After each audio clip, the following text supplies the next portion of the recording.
Bom, de novo, boa noite, pessoal. Como é que vocês estão? Acho que para quem não me conhece, o pessoal que está a primeira vez aqui, meu nome é Thiago, prazer. De antemão, já vou pedir para vocês abrirem a Bíblia de vocês no livro de Marcos, por favor. Andressa, acho que é teu. De nada. Marcos capítulo 1, tá?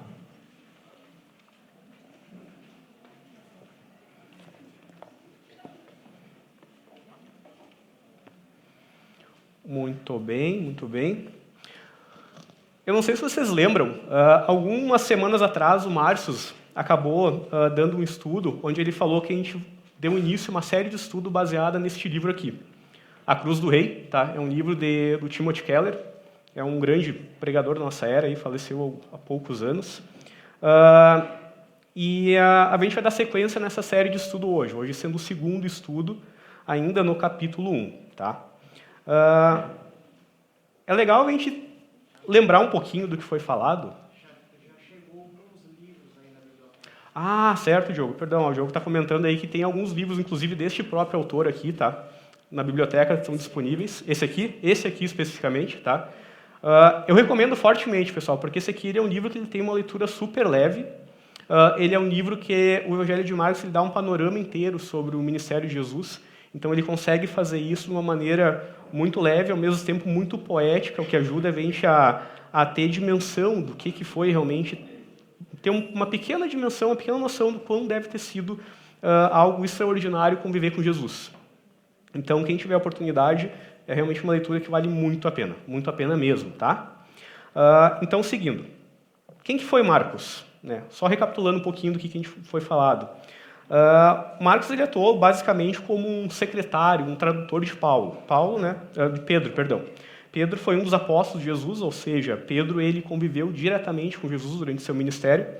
E é legal a gente ter essa noção, porque é a mesma coisa como se hoje, eu aqui jovem, não muito jovem, enfim, mas estivesse, sei lá, acompanhando, por exemplo, o Márcios, todo respeito a Márcios, mas estivesse acompanhando o Márcios, e o Márcios fosse uma pessoa que tivesse sido próxima a Jesus durante todo o ministério dele. Então, imagina que honra que teria sido se eu pudesse sentar anos da minha vida e poder escutar todas as histórias, todas as narrativas da boca de uma pessoa que conviveu e acompanhou toda a caminhada de Jesus durante o período inteiro que ele esteve nesta terra. Então, esse é Marcos. Então, Marcos ele vai ter como foco principal da narrativa dele, que é o que esse autor aqui aborda, registrar tudo que Pedro se lembrava sobre Jesus. E ele dá um foco muito grande nas palavras e nos atos de Jesus. Quando a gente contrasta isso com os outros 3 evangelhos, isso fica muito nítido, que na Marcos ele tem uma preocupação em deixar bem claro o que Jesus fez e o que Jesus falou. Muito bem. E uma coisa legal que o Marcos faz, uma coisa muito interessante, na verdade, que fica muito nítida no livro, que o Timothy Keller expõe, e eu até li esse livro, não tinha tido essa percepção ainda, é que Marcos ele faz a questão de afirmar a identidade de Jesus como Cristo, Filho de Deus. Isso para nós hoje é uma coisa meio óbvia, mas a gente tem que lembrar que no contexto da época, onde um contexto onde a cultura judaica era extremamente forte, isso foi algo que confrontou aquela cultura de maneiras totalmente diferentes, nunca vistas. Então, ao chamar Jesus de Filho de Deus, ele propositalmente causa uma espécie de histeria naquela sociedade, pois isso vai muito mais além de uma compreensão popular sobre o Messias esperado. Lembra que o Márcio falou, que quando o pessoal estava esperando o portador da vinda do Messias, que era João Batista, eles estavam esperando um cara a cavalo, saltando faísca, Márcio? Um show pirotécnico lá para anunciar a vinda do Messias. E quem é que vem? Vem Isaías, o profeta. Pior, acho que o mendigo, pelo que a Bíblia fala, era mais bem vestido do que ele. O cara comendo gafanhoto, o cara lá falando. E uma coisa muito interessante, naquela época, onde o batismo pela cultura judaica se dava pelo quê? Pelo meio do cumprimento de ritos, vem João Batista, não Isaías, vem João Batista, e ele prega o quê? Um batismo de arrependimento. E isso, para eles, era algo totalmente estranho. porque não tinha rito envolvido. Então esse foi Marcos, né? Ele vai elaborando essa construção do texto, da exposição com base nisso. E o mais legal também é que no momento do batismo de Jesus, quando João Batista batiza Jesus, a gente vê uma plena manifestação da Trindade. A gente tem o Pai, né, que é ali em Marcos 1, falando sobre que é a voz, o Filho, que é a palavra, né, e o Espírito Santo descendo em forma de pomba. Então, para entender um pouquinho melhor, vamos ler então do versículo 14 ao versículo 31. Tá? Começando, versículo 14, Marcos 1, versículo 14. Depois que João foi preso, Jesus foi a Galiléia, proclamando as boas novas de Deus. O tempo é chegado, dizia ele, o reino de Deus está próximo. Arrependam-se e creiam nas boas novas. Andando à beira do mar da Galiléia, Jesus viu Simão e o seu irmão André lançando redes ao mar, pois eram pescadores. E disse Jesus, sigam-me, e eu os farei pescadores de homens. No mesmo instante, eles deixaram as suas redes e o seguiram. Indo um pouco mais adiante, viu num barco Tiago, filho de Zebedeu, e João, seu irmão, preparando as suas redes. Logo os chamou e eles seguiram, deixando seu pai Zebedeu com os empregados no barco. Jesus expulsa um espírito imundo, começa no versículo 21. Eles foram para Cafarnaum, e logo que chegou o sábado, Jesus entrou na sinagoga e começou a ensinar. Todos ficavam maravilhados com seu ensino, porque eles ensinavam como alguém que tem autoridade e não como mestres da lei. Justo naquele momento, na sinagoga, um homem possesso de um espírito imundo gritou, o que queres conosco, Jesus, filho de Nazaré? Vieste para nos destruir? Sei quem tu és, o Santo de Deus. Cale-se e saia dele, repreendeu Jesus. O espírito imundo sacudiu o homem violentamente e saiu dele gritando. Todos ficaram tão admirados que perguntavam uns aos outros, o que é isto? Um novo ensino e com autoridade? Até os espíritos imundos ele dá ordens e eles lhe obedecem. As notícias ao seu respeito se espalharam rapidamente por toda a região da Galiléia. O poder de Jesus sobre os demônios e as doenças. Logo que saíram da sinagoga, foram com Tiago e João à casa de Simão e André. A sogra de Simão estava de cama, com febre, e falaram a respeito dela a Jesus. Então ele se aproximou dela, tomou-a pela mão e ajudou a levantar-se. A febre a deixou e ela começou a servi-los. Vamos orar? Pai amado, que essa noite, Pai, a gente possa estar mais uma vez aqui à luz da Tua Palavra, abrindo o nosso coração, Pai, pegando mais entendimento, Pai, sobre Ti, sobre os Teus ensinamentos, Pai, entendendo, Pai, o que Tu deseja para a nossa vida, Deus. Em Teu nome que eu oro, em nome do Teu Filho Jesus. Amém. Amém. Então, pessoal, lido essa primeira parte, fica bem nítido aqui, no versículo 14 e 15, que Jesus ele tem um chamado, né? Que nem a gente viu ali no vídeo dos jovens, né? O soma, né? Que nem aquele apóstolo falou, né? O soma não é muito mais do que união, ele é um chamado. Isso fica muito evidente nos versículos 14 e 15, onde, repetindo, vamos ler de novo. Depois que João foi preso, Jesus foi para a Galiléia, proclamando as boas novas de Deus. O tempo é chegado, dizia ele.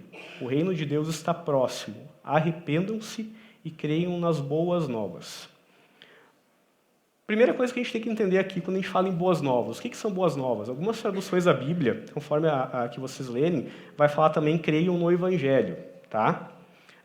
Evangelho, quando a gente pega a palavra original do grego, ele também é traduzido, ele é traduzido como boas novas. Tá? Boas novas ele significa euangelion, basicamente, que é o que dá origem à palavra evangelho. Esse prefixo eu no início da palavra ele significa algo jubiloso, algo extraordinário, e ângelos, que seria o final, a segunda parte da palavra, é um termo para aquele que anuncia as novas, aquele que traz notícias, quase que um arauto, digamos assim, no passado. Portanto, evangelho basicamente ele significa as novas que trazem alegria. Só que isso, no contexto, na época, não era usado algo exclusivamente para Jesus, para Deus, de Deus. Isso era usado para tudo, esse termo. Então, a exemplo, quando a Grécia, por exemplo, ela foi invadida pela Pérsia, ela resistiu à guerra, a Pérsia recuou.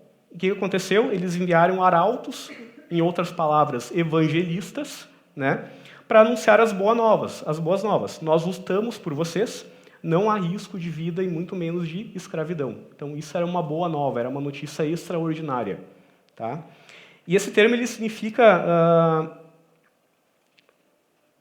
que é uma notícia capaz de fazer história. Marcos quer dizer que é uma notícia capaz de mudar a vida propositalmente, né? Então é por isso que a gente diz que o Evangelho ele é algo libertador. Porque se a gente parar para pensar o que significa a essência do Evangelho com o que a gente tem hoje por religião em diferentes práticas, fica bem nítido o seguinte: a gente tem que entender. Religiões, não importa qual seja, outras religiões, elas sempre vão se basear no que você deve fazer para se conectar com Deus. Podem observar, qualquer outra religião que vocês tomarem conhecimento, você tem que seguir algum rito, você tem que fazer alguma coisa, você tem que obedecer alguma regra, você tem que fazer algo para poder se conectar com Deus. E isso é um problema, porque isso nos leva sorrateiramente o nosso coração ao reconhecimento da meritocracia, que eu sou responsável por isso. Enquanto o cristianismo ele é baseado nas boas novas, ou seja, ele é baseado em algo que foi feito para que você tivesse acesso a Deus. E esse algo que foi feito é o quê? Sacrifício na cruz em nosso favor. A gente não tem nada para fazer, a gente não merecia essa bênção, esse presente, não haveria nada que a gente pudesse fazer para se tornar digno disso, mas isso foi feito por nós. Essa é a boa nova. Entenderam a diferença? Muito bem. Então, o Evangelho ele está no fato de que você não tem acesso a Deus, com base em algo que você tenha feito ou deixado de fazer, mas sim você tem acesso a Deus pelo que Jesus fez por ti. É só isso. É simples. Quando a gente fala também, é por isso que a gente diz assim que, quando a gente fala que a gente é salvo, a gente diz assim que a gente não obedece para ser salvo. A gente foi salvo e por isso a gente obedece. É totalmente o oposto. Certo? Muito bem. Então, é o primeiro conceito abordado, então, do versículo 15, sobre o que é Evangelho. E tem a segunda parte, que é muito interessante, que ele fala: o reino de Deus está próximo, no versículo 15. Arrependam-se. Lembra que eu falei que Jesus ele fala sobre um batismo de arrependimento numa cultura onde o batismo ele era mediante a tu cumprir ritos, uma religião. Então, arrepender-se, né, se a gente parar para entender o significado básico aqui, ele quer dizer dar meia volta, é mudar o foco da nossa vida. Então, quando a gente entende o que Jesus fez por nós, a gente automaticamente vê o quanto que a gente não é digno daquilo e automaticamente a gente muda o foco da nossa vida para algo que é tão grandioso, algo que é libertador. Perfeito? Seguindo, é interessante esse capítulo que ele fala sobre arrependimento, porque lá em Gênesis, capítulo 1, a gente vê que a gente foi criado para viver no mundo perfeito, né? Deus ele criou um mundo perfeito, onde relacionamentos eles eram inteiros e perfeitos, e onde Deus era o rei, Deus era o centro. E a gente vê que no capítulo 3 acontece algo, daí infelizmente, que a gente sabe que onde há unidade, né, o homem ele escolhe ser o seu próprio rei, certo? E a partir desse momento a gente passa a ser separado de Deus. E basicamente, se a gente parar para olhar, isso é algo que persevera na nossa vida até hoje, que a gente luta diariamente, é ou não é? Então hoje, basicamente, se a gente parar para refletir nas nossas escolhas diárias, o que acontece? Geralmente a gente tem que cuidar para não cair a cilada de que é sempre como eu estou me sentindo, é como eu estou me saindo, é como as pessoas estão me tratando, é se eu estou alcançando o meu objetivo ou o que eu desejo, é sempre eu, e eu, né? E o nosso coração ele sempre vai optar por essa centralidade. E é essa centralidade que a gente tem que tomar cuidado porque ela destrói relacionamentos. Ela começa na nossa família, ela destrói casamentos e ela destrói principalmente o relacionamento com Deus. Certo? E é muito legal que o autor desse livro, Timothy Keller, ele traz um contexto inicial quando ele fala sobre a Trindade, que ele fala sobre a Trindade como uma dança, onde nós temos o Deus Trino, Deus Pai, Deus Filho, que é Jesus, e o Espírito Santo, lá no início de tudo, em Gênesis, eles servindo uns aos outros em pleno amor, em plena satisfação. E é sobre essa dança que Jesus ele nos chama a participar, quando ele nos chama. E é justamente dessa dança que nós saímos partir do momento que a gente escolhe servir a nós mesmos em primeiro lugar. Certo? Então, o nosso chamado, que Jesus está falando aqui, é para quê? É para proclamar o Evangelho, mas quando a gente tem que entender proclamar o Evangelho, a gente está dizendo que nós somos chamados para proclamar algo que foi feito em favor de todos, não exclusivamente nosso aqui como igreja. É especificamente para quem está lá fora, perdido, servindo a si mesmo e colocando em risco tudo que está à sua volta. Certo, meus queridos? Dando continuidade, então, terceira parte, vamos reler dos versículos 16 ao 20, certo? 16 ao 20, vamos lá. Andando à beira do mar da Galileia, Jesus viu Simão e seu irmão André lançando redes ao mar, pois eram pescadores, e disse, Jesus, sigam-me e eu os farei pescadores de homens. No mesmo instante, eles deixaram as suas redes e o seguiram. Indo um pouco mais adiante, viu num barco Tiago, filho de Zebedeu, e João, seu irmão, preparando as suas redes. Logo os chamou, e eles o seguiram, deixando seu pai, Zebedeu, com os empregados do barco. Eu nunca tinha parado também para olhar nesse contexto que o autor trouxe aqui em relação a esse trecho, tá? Mas fica muito claro e me chamou a atenção a questão do chamado de Jesus sobre seguir. Quando Jesus fala às pessoas, percebe que Jesus ele chama as pessoas para seguir eles. Isso, na época, era algo totalmente oposto também. Por quê? Porque o normal era sempre um aprendiz escolher o seu rabi, ou seja, o seu mestre. Então, as pessoas iam até os mestres da lei, os fariseus, né, os judeus, para poder pedir para eles para que eles pudessem ser ensinados por aquela pessoa. E aqui chega Jesus e faz o contrário. Ele chama as pessoas, ou seja, ele escolhe quem quer que siga ele. E é estranho também porque quando a gente conhece a Cristo num certo momento, todo mundo, talvez, a maioria das pessoas aqui vai lembrar que existe um momento na fé, na sua caminhada, onde parece que uma venda saiu dos olhos. É ou não é verdade? Nós cremos que é a partir desse momento que Jesus ele nos chama. Mas ele nos chama para quê? Também ele quer que a gente seja o centro, que ele seja o centro da nossa vida. E Jesus não espera que a gente dê uma parte da nossa vida a ele. Então, quando Jesus ele disse a Simão e André, vinde a mim, eu farei pescadores de homens, e ele também assim chamou Tiago e João, naquela cultura, outra coisa bem importante é que a identidade ela era formada pela família.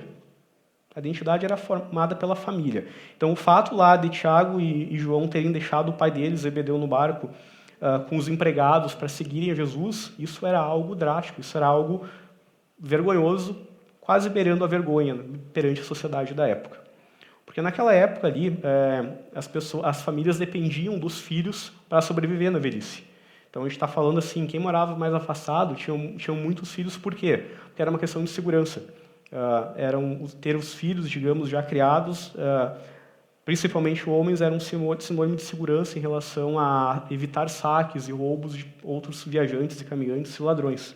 Então existia um contexto social nessa época que os filhos eles eram essenciais para a sobrevivência dos pais a partir de uma certa idade. Certo? Então hoje é diferente. Hoje a gente não tem tanta dificuldade para entender e cumprir o deixar pai e mãe. A nossa sociedade hoje ela é totalmente diferente, a nossa sociedade moderna, mas ao mesmo tempo vem a pergunta que é o seguinte, em que a nossa identidade hoje está fundamentada? Em que a nossa identidade está fundamentada? Talvez fosse drástico se Jesus ele pedisse hoje para nós, para ele ter prioridade sobre a nossa carreira, sobre os nossos filhos, sobre os nossos bens materiais, sobre o nosso dinheiro. Isso seria algo drástico hoje. Então esse é o peso do que foi feito antes. E quando a gente evita, quando a gente nega fazer isso, a gente deixa de usufruir daquela parte que fala lá em Filipenses 4, 6, 7, que nós temos uma promessa muito importante, vocês não precisam abrir, que fala o seguinte, Filipenses 4, 6, 7. Não andem ansiosos por coisa alguma, mas em tudo, pela oração e súplicas, e com ação de graças, apresentem seus pedidos a Deus. E a paz de Deus, que excede todo entendimento, guardará o coração de vocês e a mente de vocês em Cristo Jesus. A gente esquece de que a gente tem um Deus que ele morreu por nós e que ele diz que não vai nos faltar nada.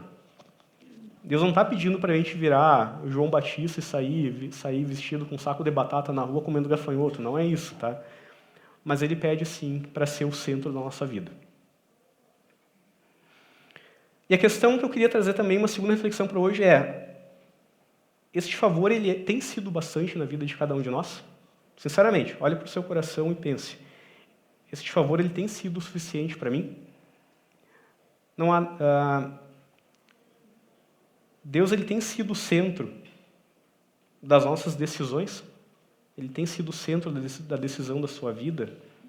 Isso é algo que a gente tem que entender, que a gente tem que refletir quando a gente pensa sobre a questão, sobre o nosso chamado de seguir a Cristo. Segunda parte também, algo muito legal que ainda fala nesse trecho, especificamente nos versículos 21 ao 31, ele fala sobre a autoridade de Jesus. Então, o Marcos ele vai trazer ali uma narrativa que significa que, quando ele fala em autoridade, quando ele fala especificamente lá no versículo 27, né, que todos no tempo eles ficaram admirados e perguntavam uns aos outros: o que é isso? Um novo ensino e com autoridade? Por que isso? De novo, a gente fala sobre religião aqui, a gente fala sobre a cultura da época. Quem é que tinha autoridade na época para falar no templo? Os fariseus, judeus que estudavam as regras, que acabaram distorcendo as regras dadas por Moisés e muitas outras regras mais, e eles se vangloriavam disso, eles se orgulhavam disso.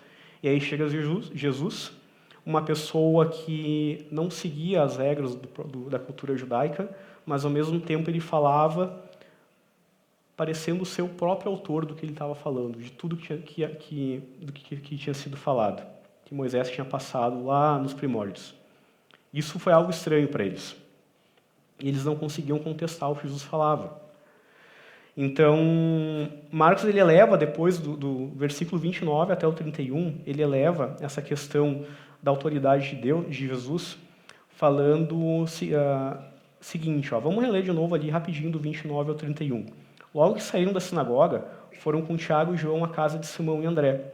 A sogra de Simão estava na cama, com febre, e falaram a respeito dela a Jesus.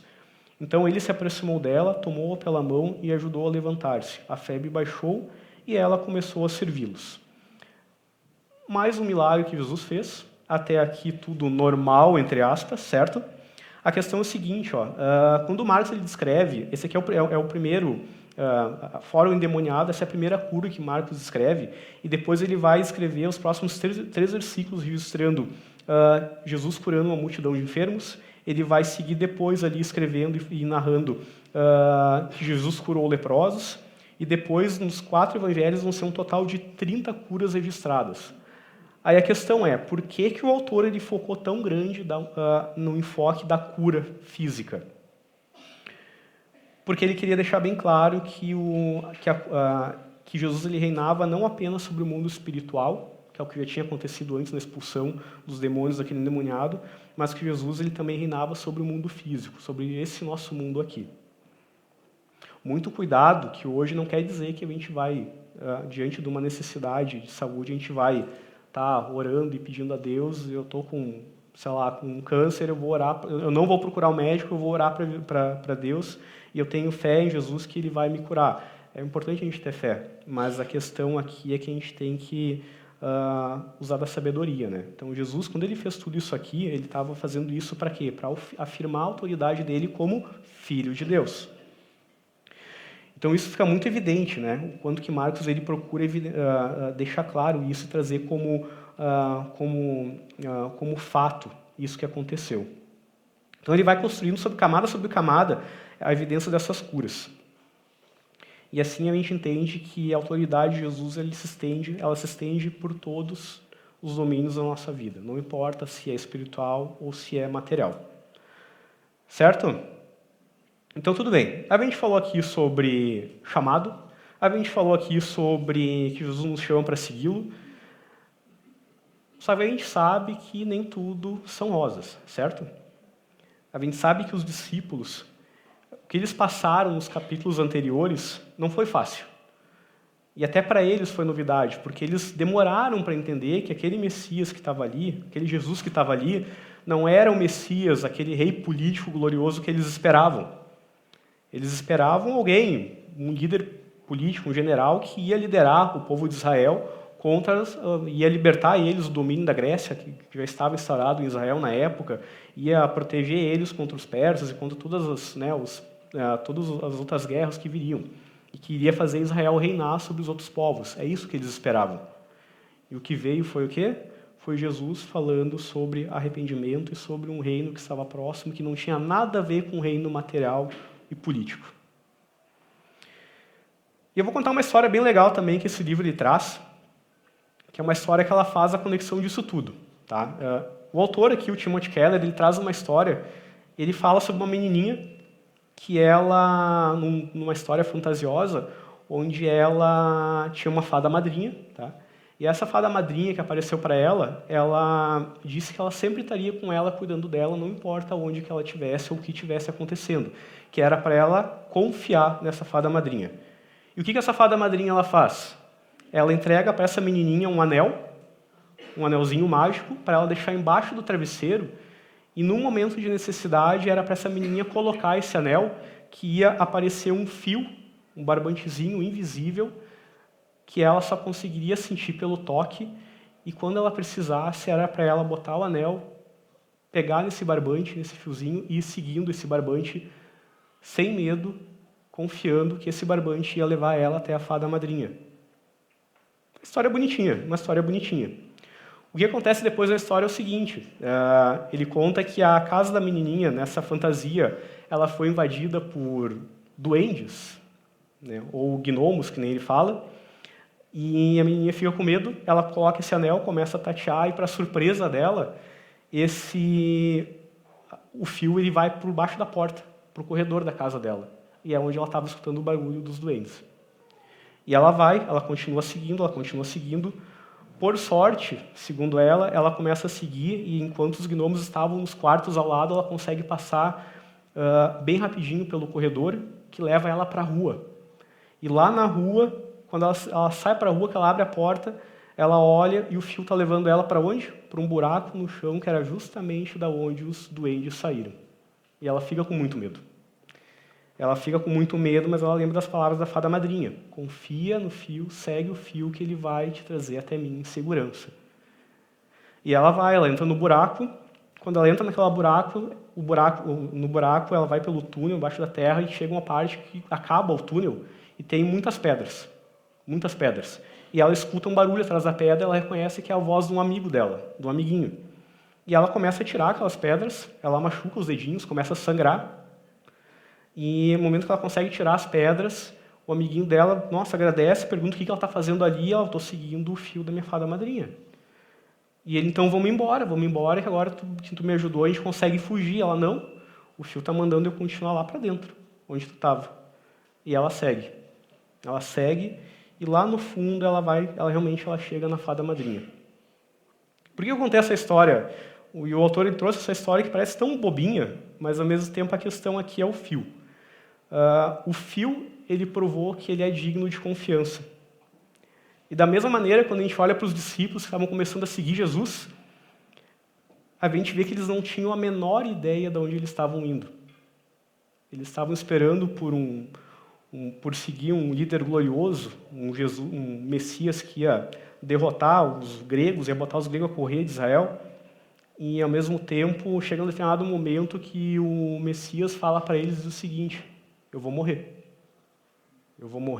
e eu preciso morrer para satisfazer a vontade do Deus Pai. O que acontece com eles? Medo, histeria coletiva, alguns fogem, um deles traiu. E a questão aqui o fio ele é digno de confiança. Então, assim, a questão aqui é muito simples. Quando a gente começa a seguir Jesus, assim como essa menininha da história da fada madrinha, a gente não faz a menor ideia do que vai vir. Então, quando a gente se converte, quando a gente entrega a nossa vida a Deus, a gente está dizendo para realmente Jesus, tu é o centro. Não é mais sobre o que eu quero, é sobre o que tu quer para mim. e eu vou confiar em Ti, porque eu sei que a Tua vontade ela é boa e agradável aos olhos do Pai, e não a minha. Certo? Eu vou pedir um momento agora para a gente concluir, pessoal, que a gente feche os olhos. Eu vou fazer uma breve reflexão aqui, com algumas palavras, e depois eu vou começar uma oração para a gente poder encerrar a noite, tá bom? Então, quando a gente pensa nessa questão do fio, a gente tem que imaginar Jesus. O que Jesus vai dizer para nós, a partir de agora, que a gente decide seguir Ele? Venham a mim. Ao longo dessa jornada, não se desviem nem para a direita e nem para a esquerda. Eu quero que você me coloque em primeiro lugar na sua vida. Deposite a sua confiança em mim. Fique junto de mim e não desista. Quando você estiver desapontado ou injustiçado, não corra dos problemas. Corra para mim. Quando você se perguntar, Senhor, por que me trouxe aqui? Ou Senhor, por que isso aconteceu comigo? Confie em mim. Seguir o fio é algo difícil, não é fácil, viu, gente? Então, como que a gente pode seguir esse fio? Quando Jesus ele chamou João e Tiago a deixar o pai no barco, a gente tem que entender que ele mesmo já tinha deixado o trono do Deus Pai. Ele deixou o trono do Pai nas alturas com a sua graça tão infinita e gratuita. E mais tarde ele foi arrancado da presença de Deus na cruz. Por você. Eu sei que tem horas que parece que o fio ele vai esmagar. Parece que ele vai te esmagar. Parece que o peso é insuportável. Parece que ele te leva com um beco sem saída. Mas lembre, o senhorio de Jesus, ele nunca vai esmagar você. Mas sim ele foi esmagado por você. Jesus ele seguiu o fio para a cruz para que você possa seguir o fio para os braços dele. Amém? Amém. Vamos orar agora. Pai amado, obrigado, Deus, por mais essa noite, Pai, por mais essa reflexão. Que a gente possa, Pai, honrar o Teu chamado e proclamar, Pai, as boas novas que foi feito em favor de todos, Deus, que não merecem, assim como nós. Que a gente tenha ânimo e perseverança, Pai, para Te seguir por onde quer que o Teu fio nos leve.